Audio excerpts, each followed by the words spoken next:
If your piriformis is burning and shooting sciatica pain down your leg, then you don't want to do any of these stretches and risk making it worse. And instead, I'm going to show you a 4-step diagnostic protocol for piriformis syndrome, 5 top exercises to then resolve this pain faster than you can say hot potato, and then a live case study showing me work with a client who was told they had piriformis syndrome, and we reduced their pain completely during the call using my centralization process, and I'm going to show you exactly what we did.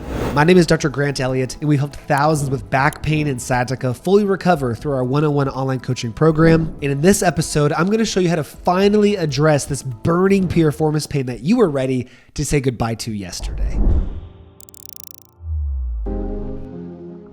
First, I'm going to blow your mind by telling you that piriformis syndrome is only responsible for 0.3 to 6% of all low back pain and sciatica cases, meaning it's rare. But it's become this catch-all diagnosis that's extremely overused, where basically anyone with pain around their glute is told they have this, because that's literally the definition of piriformis pain around your piriformis. But it isn't true at all that this means you have piriformis syndrome. It's super generic and non-specific, because your sciatic nerve, which is most commonly the reason for your piriformis pain, branches and innervates the piriformis muscle. So whenever the sciatic nerve is irritated, chances are super high it's going to refer and radiate to your gluteal region. So how can we be sure we truly have this? Here's the 4-step diagnostic protocol. Test 1, Freiberg.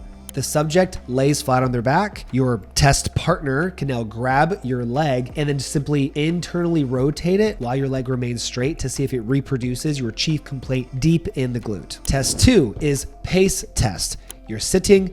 Your partner is going to put their hands on the outside of your knees. You're going to resist them like you're driving your knees out. If it reproduces the chief complaint burning in your glute, then it's a positive test. Test 3, Betty's test. You're going to lay on your side. You're going to bring your hips up, flexing them around 45 degrees. And now you're going to raise your knee up off the table like you're holding a clamshell. And you're going to see if this reproduces the chief complaint deep in your glute. If it does, it's a positive test. In test number 4, FAIR test. This stands for flexion, adduction, internal rotation.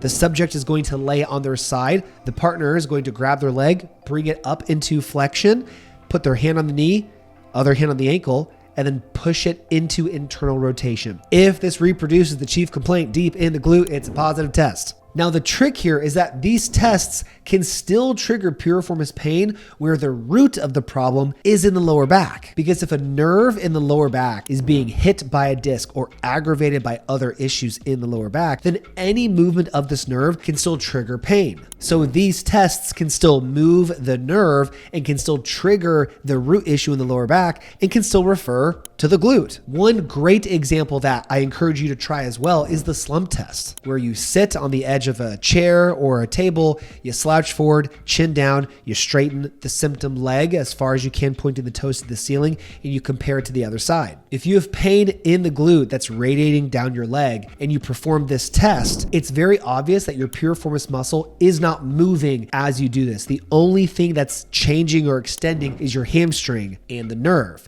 So if this increases the pain in your piriformis or down your leg, then we know for sure you're not dealing with piriformis syndrome because your piriformis muscle is not being touched. We're pulling on the hamstring and the nerve. This is an issue in your lower back. This is why a full, proper assessment includes diagnostic tests and diagnostic exercises. So we could take you through different exercises, see which exercises reduce your pain, and that would tell us the root of what's causing it, which is exactly what I show in the live case study at the end of this video, so keep watching. But let's assume these tests bother you and you want to get this muscle to stop feeling like a tight rubber band shooting pain down your leg.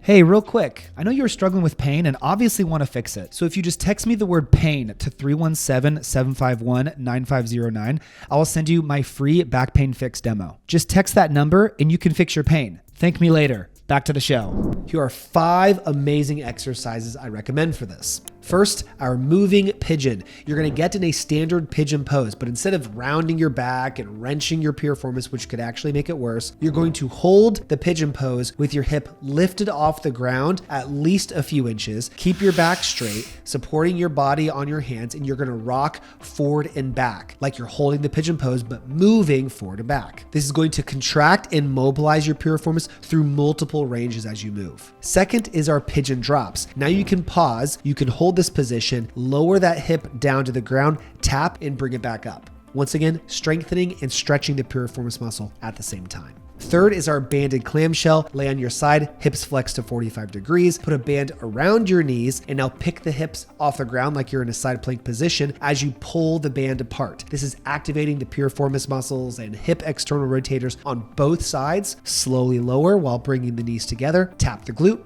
and come right back up. Number 4 is our oblique sit position, where you're sitting like you'd be crisscross applesauce, but one of the legs is rotated behind you. You're going to sit nice and tall, pick your hips up off the ground, focusing on contracting the front leg's glute and the rear leg's adductor or the groin. Coming all the way up, slowly lowering yourself back down, count to 5, tapping the glute and coming right back up. And now number 5 is actually a modified piriformis stretch. So many people are cranking themselves in these piriformis positions, which once again can pull on a nerve, push on a disc, make it worse. So instead, scoot up close to a wall, put both feet on the wall, cross the symptomatic leg over the other. Now slide your foot down the wall as to slowly increase the stretch on the piriformis so you can sit deep in this position while your back maintains complete neutrality, flat on the floor, therefore not bothering any low back, disc, or nerve issues. These are amazing exercises to help your glutes, your piriformis, that shooting pain that can help a ton of people. But now let me show you a case study where it wasn't helping piriformis pain because it wasn't the exact root issue, where I used our centralization process to show you how I fixed it for this individual named Charlie. Now, like many of you, Charlie has been dealing with piriformis and back pain for multiple years, has had cyclical flare-ups, has tried PT, was told piriformis syndrome, just stretch it and do these glute bridges and core movements over and over and over. And they did nothing until we did this. So I'm going to play the video real quick and then I'll break it down for you. Simple stuff. You're just going to cross one leg over the other just like this. So that's tight in the piriformis area. Keeping everything relaxed as we do this. Low back relaxed, glutes relaxed. Let's cross the left leg over the right where we felt that tightness in the piriformis. Let's see if that's any different. It's better. And does that surprise you? Because we didn't do anything to your piriformis, did we? I mean, yes, it does surprise me. I've never believed it was fully related to my piriformis. And we just proved that it wasn't. It's referral from the low back. Yeah, so that was actually really reassuring knowing that.